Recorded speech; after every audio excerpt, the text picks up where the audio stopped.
Am I the a-hole for wanting an abortion if my husband and I get divorced? Apologies if something is unclear.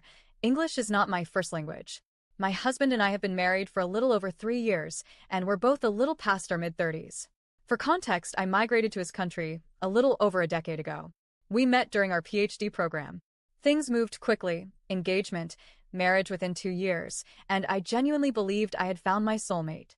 He was intelligent, charming, and funny, and at the time I thought we had the same vision for what a family should be. I'm extremely close to my family. I'm the oldest of four, and almost a second mother to my younger siblings. We talk every single day, something that has been a routine for years, even before I met my husband. My husband, however, has a complicated and almost cold relationship with his own family. They're distant, dismissive, and honestly quite selfish.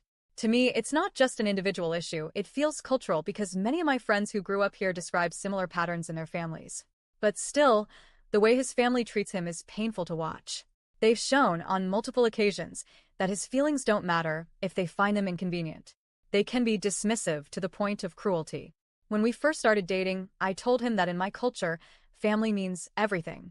Family is your safe space, your strongest bond, your most loyal support system. I wanted that to be the foundation of our own family. He agreed, even said he was lucky to have found me because I showed him that family can be nurturing and loving. That made me hopeful. But from the very beginning of our marriage, another side of him began to show. He doesn't want to share me with anyone, not even my family. He would get annoyed if I called my mom, dad, or siblings. I began silencing my phone, ignoring calls, feeling this heavy pressure that if I answered, he'd be upset. Even if the calls came at times that weren't really inconvenient, he would act like they were. Eventually, I internalized this so much that I sometimes didn't pick up, even when I knew my mom just wanted to hear my voice. I can't describe how guilty that makes me now.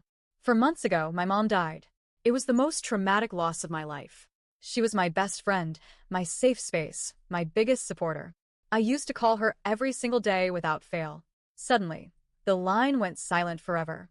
No more morning, did you eat? No more late-night pep talks. Just silence. My youngest sister also emigrated here a little over a year ago. She's hardworking and brave, but adjusting has been rough. She doesn't have many friends, and after our mom died, her depression got worse. She tells me that sometimes I'm the only thing keeping her from completely falling apart. So I call her every day, even just for a few minutes. On weekends, I try to see her, usually only for an hour or two. Nothing excessive. Just enough to remind her she's not alone. Then recently, I found out I'm pregnant. After years of fertility struggles, I was ecstatic. We had tried since the beginning of our marriage, and for so long it felt impossible. Finally, it happened. For a few weeks, I felt like maybe all the pain we'd been through would be worth it. But then last night, everything shattered.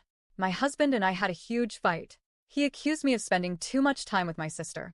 He said he wanted his life back from before she came here. I was stunned. I told him I understood that he wanted more time together, but I can't just abandon her, especially after my mom's death. I promised my mom I'd look after my siblings, and that's not something I take lightly. I reminded him that both of us work from home and spend nearly all of our time together already. My time with my sister is just a couple of hours on weekends. That's it. But he wasn't having it. He got angrier, accusing me of choosing my sister over him. I snapped and told him that his so-called old life only existed because my family was far away. He's pressured me for years to distance myself from them, to ignore calls, to shrink who I am. I told him flat out that he's been forcing me to become someone I don't want to be. He stormed off and slept on the couch. I lay in bed alone, replaying everything. The ignored calls from my mom, the unread messages, the times I silenced her just to avoid a fight. And now she's gone forever. I will never hear her voice again. And part of me feels like I wasted precious moments because of his insecurities. That realization cut me deeper than anything else. So now I'm thinking of divorce. It's not a decision I ever wanted to make, but I don't know if I can live like this anymore. We're fundamentally incompatible. And here's where it gets complicated. If we divorce, I don't want this baby. I know that sounds harsh, especially after all the years of wanting one. But if I'm no longer with him, I don't want to be tied to his family forever through this child.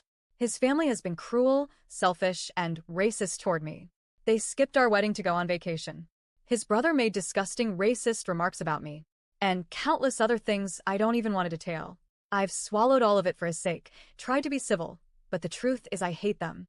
I don't want to raise a child who will inevitably have to be connected to them. It breaks my heart to even admit this.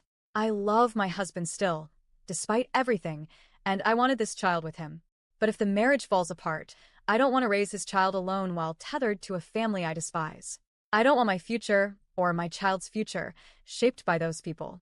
So, am I the whole for feeling like if this marriage ends, the pregnancy ends too?